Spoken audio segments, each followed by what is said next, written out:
இந்த மாதிரி ஒரு பாவத்துக்குள்ளற இவ்வளவு விஷயங்கள் இருக்கு. ஒரு பாவகாரங்கிறது நூற்றுக்கணக்கான கேள்விக்குரிய காரங்களை உள்ள வச்சிருக்கு.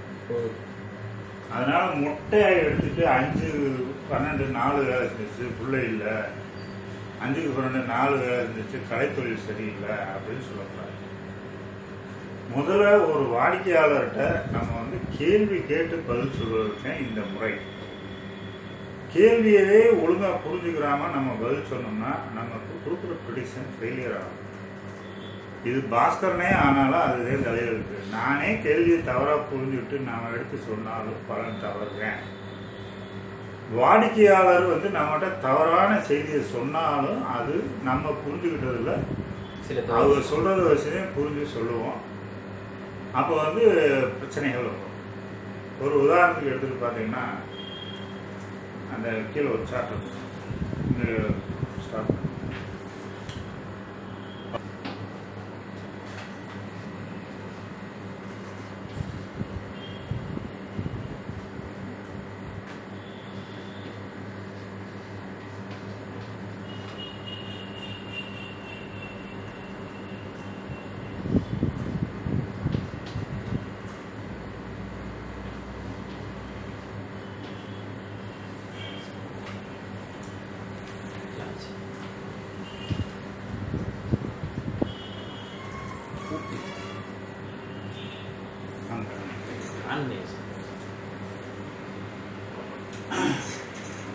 நேற்று ஒரு ஜாதகம் நான் பார்த்தேன்.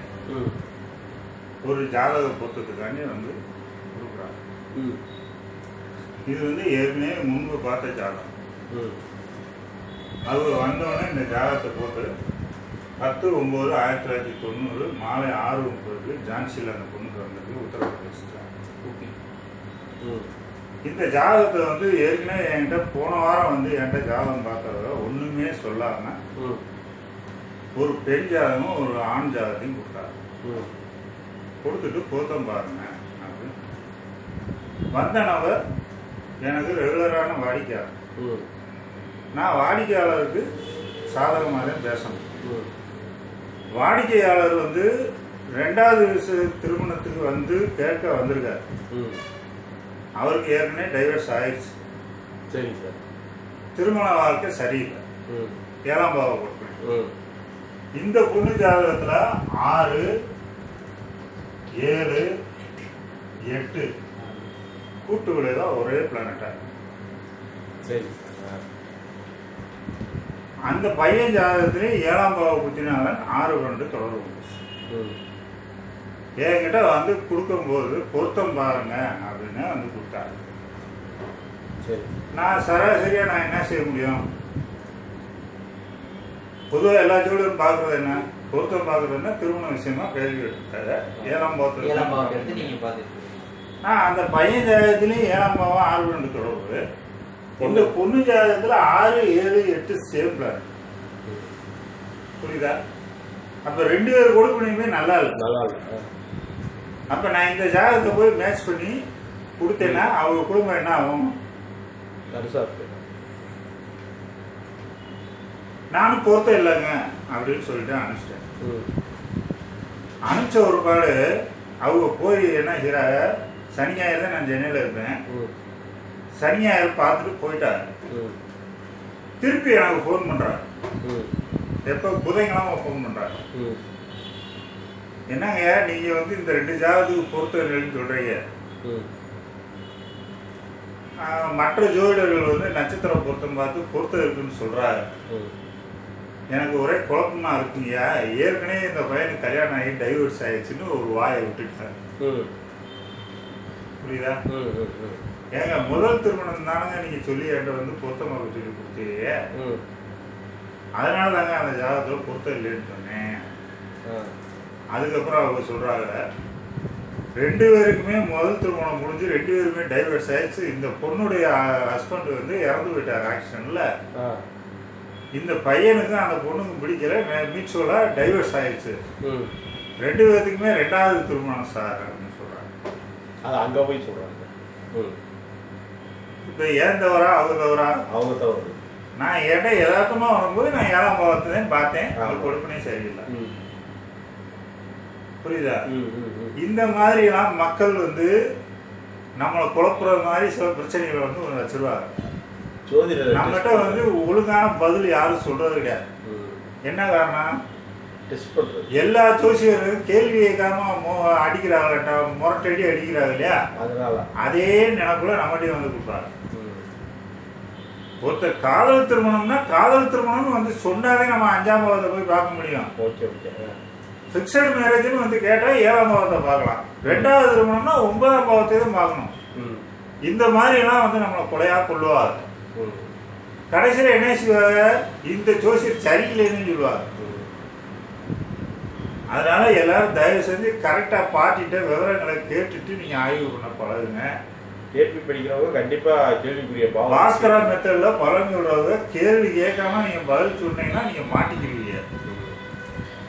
கரெக்டா கேள்வியை கேட்டு கரெக்டா பதில் சொல்லுங்க. கேள்வி கேட்கலையே அந்த ஜாதகத்தை அப்படியே ரிட்டர்ன் காசை கொடுத்து அப்படியே கிளப்பி விட்டுருங்க. நம்ம மரியாதையை காப்பாத்திக்கங்க. ப்ரொடியூசர் கொடுத்து கெட்ட பேர் வாங்க. எல்லாமே ஜோதிடர் வந்தோம்னா மந்திரம் போடணும்னு நினைக்கக்கூடாது. மந்திரவாதி கிடையாது ஜோசியர். உங்களுடைய பிரச்சனைகளை நாம் எடுத்த ஆய்வு செஞ்சு தான் சொல்ல முடியும். எடுத்த உடனே விரிச்ச உடனே பலன் சொல்ற ஜோலியெல்லாம் இருக்கக்கூடாது. கரெக்டாக அதை ஒரு தடவை 2 தடவை நம்ம யோசித்து கரெக்டாக பாவங்களை எடுக்கிறோமா அப்படின்னு ஒரு முடிவுக்கு வந்த ஒருபாடு தான் நம்ம பலன் சொல்லணும். இவ்வளோ எக்ஸ்பீரியன்ஸ் ஆன எனக்கே இவ்வளோ இடர்பாடுகள் வரும்போது உங்களுக்கெல்லாம் நிறையா வரும். ரொம்ப அலர்ட்டாக இருந்து நீங்கள் பலன் சொல்லணும். இது வந்து நான் வந்து தவறை வந்து வெளியே சொல்றதுக்கு தைரியமாக சொல்லுவேன். ஏன்னா நான் பட்ட அனுபவங்கள் நீங்கள் பற்றக்கூடாது அப்படிங்கிறக்காக நான் உங்களுக்கு இதை எடுத்து சொல்கிறேன். தயவு செஞ்சு கரெக்டாக கேள்வியை கேட்டுட்டு எல்லாரும் பதில் சொல்ல பழகுங்க. அதே நல்ல பழக்கம். 12 பாவமே இருக்கு, பல்லாயிரக்கணக்கான பிரச்சனைகள் இருக்கு. அதனால நம்ம வந்து கேள்வி கேட்டாலே நம்ம கரெக்டா அந்த இடத்துக்கு போக முடியும்.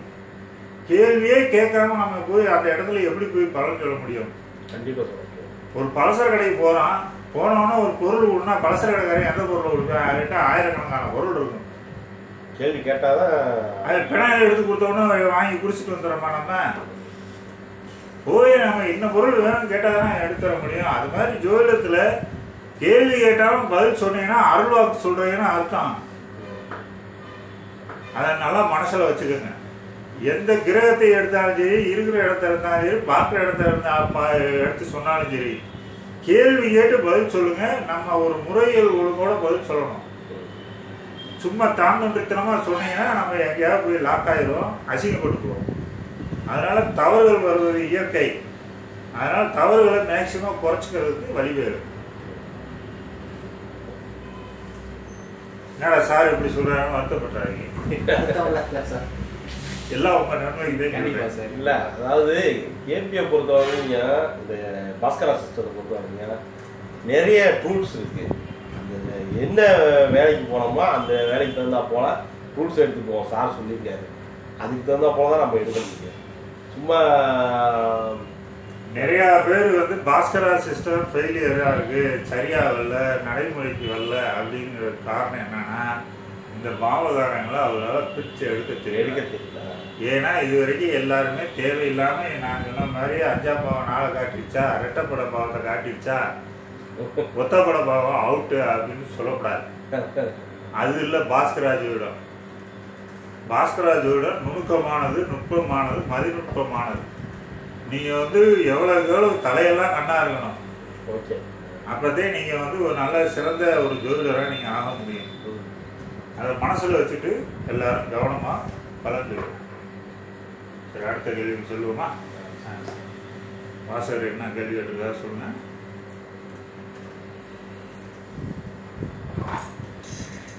சார், கார்த்திகண்ணன் ஒருத்தர் கேள்வி கேட்டிருக்காரு. நட்சத்திரம் என்றால் என்ன? கேள்வி.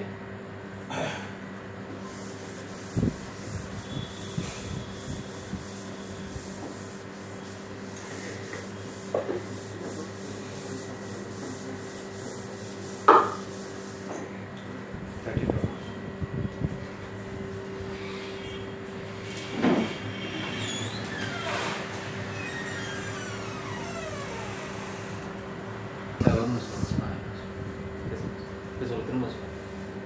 வான வீதியில் மில்கி வே அப்படின்னு ஒரு நீள்வட்ட பாதை. இந்த நீள்வட்ட பாதை வந்து இது ஒரு 7.5, இது ஒரு 7.5, இப்படி ஒரு கனபரிமாணத்தில் இருக்கு. இந்த கனபரிமாணத்துக்குள்ள நட்சத்திர கூட்டங்கள் நிறைய இருக்கு. இந்த மில்கி வேக்குள்ள நம்ம சூரிய குடும்பம் மாதிரி எண்ணற்ற சூரிய குடும்பம், ஒவ்வொரு குடும்பங்கள் இருக்கு. இது வந்து பெரிய அகன்ற நிலப்பரப்பு பரப்பளவு. அதுக்குள்ளே நம்ம ஒரு சூரிய குடும்பம்ன்றது இங்கே உள்ள இருக்கு. ஒரு அப்ராக்சிமேட்டாக சொன்னேன். சரி சரி. இது ஒரு மூலையில் நம்ம ஒரு இருக்கோம், நம்ம சூரிய குடும்பம் இருக்கு. இந்த சூரிய குடும்பத்தை தழுவி சில 9 நவக்கோள்கள் இருக்கு. புரியுதா? இந்த நட்சத்திர வீதியில இருக்கக்கூடிய நட்சத்திர கூட்டங்கள், இந்த நட்சத்திரங்களுக்கும் இந்த நட்சத்திரங்களுடைய சலனங்களை இங்க உள்ள கிரகங்கள் அது வாங்குது. இப்போ எப்படி ஒரு இரும்புதே இது அப்படின்னு நீங்க ஐடென்டிஃபை பண்றதுக்கு ஒரு காந்தத்தை வச்சோன்னா இது இரும்புன்னு சொல்றோம் இல்லையா? அது இதனுடைய சலனத்தை, அந்த காந்த புலன்களை இந்த இரும்பு மேல செலுத்தி அதை ஈர்க்குது இல்லையா? அந்த மாதிரி ஈர்க்கிறதுனால இந்த நட்சத்திரங்கள்ல இந்த கிரகங்களை ஈர்க்கிறது. அதாவது நட்சத்திரங்களுடைய சலனங்களை இந்த கிரகங்கள் வாங்கிக்குது. புரியுதா? இந்த கிரகங்கள் என்ன செய்யுது, நம்ம பூமிக்கு மேல சந்திரன் இருக்காருல்ல, அதுல வாங்கி அதுல இந்த கிரகங்கள்ட்ட இருந்து சந்திரன்ல எல்லா கிரகங்களுடைய கதிர்வீச்சுகள் பூரா சந்திரனுக்கு வந்து டிரான்ஸ்ஃபர் பண்ணுது. இந்த சந்திரன் வந்து திசாபுத்தி ரீதியாக ஒவ்வொரு கிரகத்தினுடைய ஆற்றலை, திசைனா 100% அதை கொடுக்கும், புத்தினா ஒரு 50% கொடுக்கும், அந்தரம்னா ஒரு 25% கொடுக்கும், சூட்சுமம்னா ஒரு 10% 15% கொடுக்கும். இப்படி சந்திரன் ஒரு அளவுகோலை வச்சிருக்காரு, ஸ்கேல் வச்சிருக்காரு. அந்த ஸ்கேல் படிதான் இந்த கிரகங்களுடைய ஆற்றலை நம்மளுக்கு அனுப்புவார். அந்த ஆற்றலை வந்து சந்திரன் நம்ம மூளைக்கு அனுப்புறதுனால அந்த மதிங்கிற அதுக்கு பேரை நம்ம வச்சிருக்கோம். சந்திரனை மதின்னு நம்ம அழைக்கிறோம். அந்த மதியாகிய சந்திரனே நம்மளுடைய திசாபுத்தியா அவர் நகர்த்தி கொண்டு வராரு. அதனாலதே கிரகங்கள் நட்சத்திரத்தின் பலனை தருகிறது அப்படின்னு அர்த்தம் என்னன்னா, இந்த நட்சத்திரங்களின் ஆற்றல்களை கிரகங்களுக்கு கொடுக்கறதுனால அதனுடைய ஆற்றலை அதை செயல்படுத்த முடியும். கோள்களுக்கு குணமில்லை, நிறமில்லை, சுவையில்லை, மனமில்லை, எல்லாமே நட்சத்திரங்கள்ட்ட இருந்து வாங்கிதான் அதை நமக்கு டிரான்ஸ்ஃபர் பண்ணுது. புரியுதா? அதனாலதான் இந்த மில்கி வேல இருக்கக்கூடிய நட்சத்திரங்கள் பிரகாசமா இருக்கிறதுனால, ஒரு அடர்த்தியான ஒரு வட்டமா இருக்கிறதுனால அதை மில்கி வே, பால்வெளி பாதை அப்படின்னு தமிழ்ல நம்ம சொல்றோம். புரியுதா?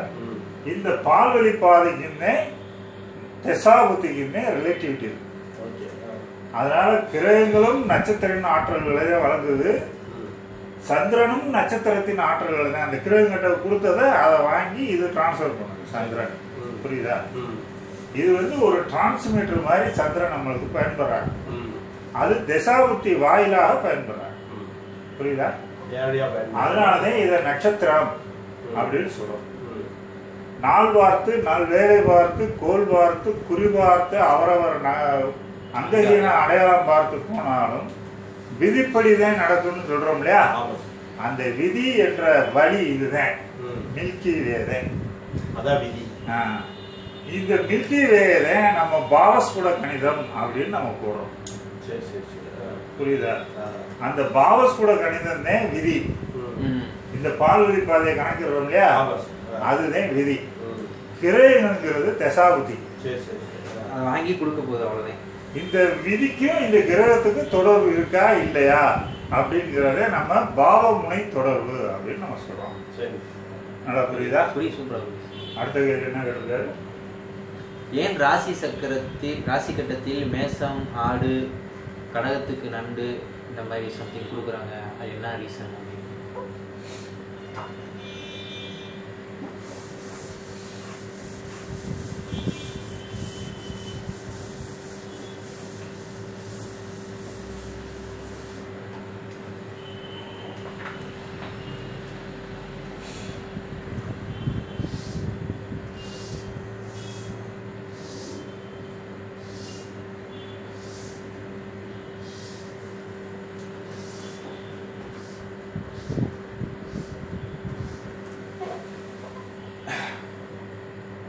மேசத்துக்கு ஆடுன்னு கொடுக்கறது எது கொடுத்துருக்கோம் அப்படின்னா, ஆட்டுக்கு மனிதனுக்கு நிறைய தொடர்பு. நம்ம முன்னோர்கள் என்ன செஞ்சிருக்காங்க அப்படின்னா, மனிதனுடைய ஆரோக்கியமான வாழ்வுக்கு ஆடு ஒரு முக்கியமான ஒரு உணவுப் பொருளாக ஆட்டு இறைச்சியை பயன்படுத்துகிறாங்க. இப்போ உங்களுக்கு தலை சம்பந்தப்பட்ட நோவு ஏதாவது இருந்துச்சு அப்படின்னா, ஆட்டு தலைக்கறியை வாங்கி கண்டினியூவாக 48 நாள் சாப்பிட்றாங்க.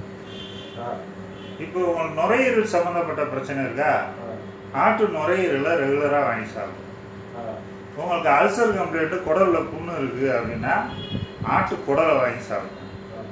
உங்களுக்கு தொண்டையில் ஏதாவது பிரச்சனை அப்படின்னா சிலிப்பி குடல் வாங்கி சாப்பிடும். சிலிப்பி குடல். அதே மாதிரி கிட்னியில் உங்களுக்கு ஸ்டோன் அடைக்குதுன்னா ஆட்டு கிட்னி வாங்கி சாப்பிடும். தொடை சம்மந்தப்பட்ட பிரச்சனை, முழங்கால் சம்மந்தப்பட்ட பிரச்சனை, தொடை சம்மந்தப்பட்ட பிரச்சனைக்கு ஆட்டு தொடக்கறி வாங்கி சாப்பிடுங்க. உங்களுக்கு தைராய்டு பிரச்சனை வந்துச்சுன்னா ஆட்டு கழுத்துக்கறி வாங்கி சாப்பிடுங்க. முழங்கால் பிரச்சனை இருந்துச்சுன்னா ஆட்டுக்கால் சூப்பு வாங்கி சாப்பிடுங்க. இந்த மாதிரி சாப்பிட்டீங்கன்னா உங்களுக்கு அந்த நோயினுடைய உபாதையை அது குறைக்கும். அதுக்காக தான் ஆட்டுக்கும் மனுஷனுக்கும் தொடர்பு இருக்கு அப்படின்னு சொல்லிட்டு மேசத்தை போய் மனிதனுக்கு அவசியமான ஒன்று அப்படின்னு ஆட்டு உருவத்தை போய் சிம்மத்தில் மேசத்தில் போட்டுட்டாங்க. இப்போ நீங்கள் ஜென்ரலாக சொல்லுவீங்கள சளி பிடிச்சிருக்கு, நெஞ்சு சளி அதிகமாக வச்சிருக்கு அப்படின்னா நண்டு சூப் வச்சு சாப்பிடு, நண்டு குழம்பு வச்சு சாப்பிடுன்னு ஏன் சொல்கிறான்? மார்பு சம்பந்தப்பட்ட பிரச்சனைக்கு அந்த நண்டு உங்களுக்கு இதானது. இந்த மாதிரி உடற்கூறுக்கும் இந்த உயிர்களுக்கும் ஒரு ரிலேட்டிவிட்டி இருக்குங்கிறத நம்ம முன்னோர்கள் தான் பதிவு பண்ணிக்கிறாங்க. புரியுதா? ஏன் இந்து சாஸ்திரத்தில் வந்து அதிக ஆட்டு இறைச்சி யூஸ் பண்ணுறோம் அப்படின்னாக்க, இது வந்து உஷ்ணமான பகுதி.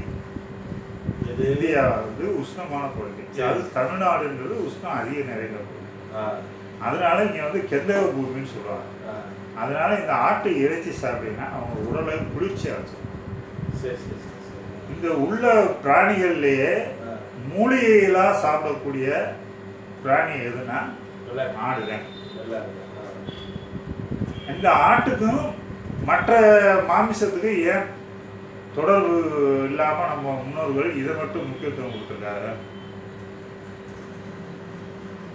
கோரைப்பல் உள்ள ஜீவராசிகள், கோரைப்பல் இல்லாத ஜீவராசிகள் அப்படின்னு ரெண்டா பிரிச்சுருக்காங்க. உயிர் விலங்குகளை 2 விதமாக பிரிக்கிறாங்க. கோரைப்பல் உள்ள ஜீவராசிகள், கோரைப்பல் இல்லாத ஜீவராசிகள் அப்படின்னு 2 பிரிச்சுருக்காங்க. அதாவது கோரைப்பல்லுங்கிறது இந்த பல்லுக்கு பேர் கோரைப்பல். இந்த பல்லு இருக்கிற ஜீவராசிகள் எல்லாமே உடல் அழுகும் தன்மை கொண்டது. இந்த பல்லு இல்லாத கோரைப்பல் இல்லாத ஜீவராசிகளுடைய உடல்லாம் அழுகும் தன்மை கிடையாது. இப்ப ஆடு மாடை வெட்டினீங்கன்னா நீங்க வடகம் போட்டு நீங்க சாப்பிடலாம். அதே ஒரு கோழிக்கறியை போட்டு நீங்க வடகம் போட்டு பாருங்க, அந்த ஏரியாவே நாரி நெசவளத்துக்கு. புரியுதா? அதனால நீங்க ஆட்டு இறைச்சியை நீங்க பிரிட்ஜில் வச்சு சாப்பிட்றதுனால கெடுதல் கிடையாது. மாட்டு இறைச்சியை பிரிட்ஜில் வச்சு சாப்பிட்றதுனால கெடுதல் கிடையாது. இந்த கோரைப்பல் உள்ள ஜீவராசிகளை வந்து நீங்க ஃப்ரிட்ஜில் வச்சு சாப்பிட்டீங்கன்னா உங்களுக்கு நீங்களே எமனாயிருக்கு. புரியுதா? கோழிக்கறியெல்லாம் ஃப்ரிட்ஜில் வச்சு சாப்பிடக்கூடாது. கோழிக்கறியை முதல் நாள் சாப்பிட்றீங்கன்னா அன்னைக்கே முடிச்சிடணும், மறுநாள் வச்சு சாப்பிடக்கூடாது. அது பூரா கோரைப்பல் உள்ள ஜீவராசிகள். அதனால அது வந்து உடல் அழுகும் தன்மை கொண்டது. இப்போ ஒரு நாய் செத்தவனா புனநாத்த அடிக்குதுல்ல, ஏன் அடிக்குது? அது கோரைப்பல் உள்ள ஜீவராசிகள். சரிங்க சார். மீன் அழுகும்ல, அதை இது ஐஸ்ல வச்சு தான் கொண்டு வராங்க. அது ஐஸ்ல வச்சு கொண்டாங்கன்னா அது வந்து உப்பு நீர்லயே வாழ்ற உயிரினம். அதனால அது கிடையாது.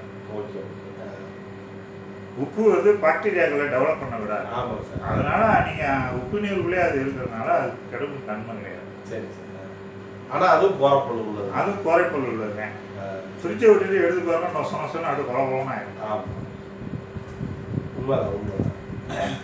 அதனால கோரைப்பல் உள்ள ஜீவராசிகள், கோரைப்பல் இல்லாத ஜீவராசிகள் 2 இருக்கும். சரி சரி. அந்த ரெண்டுல நீங்க ஆட்டு இறைச்சி வந்து கோரைப்புல் இல்லாத, ஆடு வந்து கோரைப்புல் இல்லாத ஜீவன்கள், அதனால மானும் கோரைப்புல் இல்லாத ஜீவராசிகள், சிங்கம் புலி எல்லாமே கோரைப்புல் உள்ள ஜீவராசிகள். புரியுதா? அந்த கோரைப்புல் உள்ள மாமிசத்தை நீங்க சாப்பிட்டீங்கன்னா காமம் அதிகரிக்கும். ஓகே. அதனாலதான் சிம்மத்துல போய் சிங்கத்தை போய் கொடுத்துட்டாங்க. அது மிருக குணத்தை அது வெளிப்படுத்தும். ஆடு வந்து மிருக குணத்தை தர. அதனாலதான் நம்ம முன்னோர்கள் ஆட்டு இறைச்சிக்கு முக்கியத்துவம் கொடுத்தாங்க. அந்த காலத்துல வந்து சாமிக்கு ஆடு நேர்ந்து விட்டுருக்கேன் அப்படின்னு சொல்றாங்க இல்லையா, அது எதுக்காக நேர்ந்து விடுறாங்கன்னு யாருக்காவது தெரியுமா? தெரியாது. வசதி வாய்ப்பு இல்லாதவங்க ஆட்டு இறைச்சி அவங்களால சாப்பிட முடியாது. அதனால பண்டிகை, விருந்து, விழாக்கள் அப்படின்ற பேர்ல இந்த கெடா வெட்டி சோறு போடுறேன்னு சொல்லி உறவினர்களுக்கு இதை பூரா ஒரு மருந்தா கொடுத்தாங்க. புரியுதா? அதுக்காக ஆடு வெட்டும் பழக்கமே வந்தது. அதாவது சாஸ்திரத்தை சடங்குகளா அதை மாத்தி மக்களுக்கு பயன்படும் விதத்துல செஞ்சாங்க. அதே மாதிரி குளிர்காலத்துல போய் ஆடு வெட்டினா அங்க வந்து ஏற்கனவே இந்த ஆட்டு இறைச்சி குளிர்ச்சி இல்லையா, அப்ப குளிர்காலத்துல போய் நீங்க ஆடு வெட்டக்கூடாது, அப்ப கோழி வெட்டு அப்படின்னு சொல்லி குளிர்காலத்துல கோழி வெட்டுற திருவிழா கூட வச்சிருக்காங்க. அந்த கோழி வந்து நாட்டுக்கோழி வந்து உஷ்ணத்தை ஏற்படுத்தக்கூடியது. புரியுதா? அதனால அந்த நாட்டுக்கோழியை அந்த குளிர்காலத்துல நீங்க சாப்பிடும்போது உங்க பாடியில உள்ள வெப்பத்தை வந்து டெம்பரேச்சரை வந்து கூட்டி விடும். அப்போ வந்து அந்த குளிர்காலத்துல உங்களுக்கு ஜன்னி இன்னும் வராது. புரியுதா?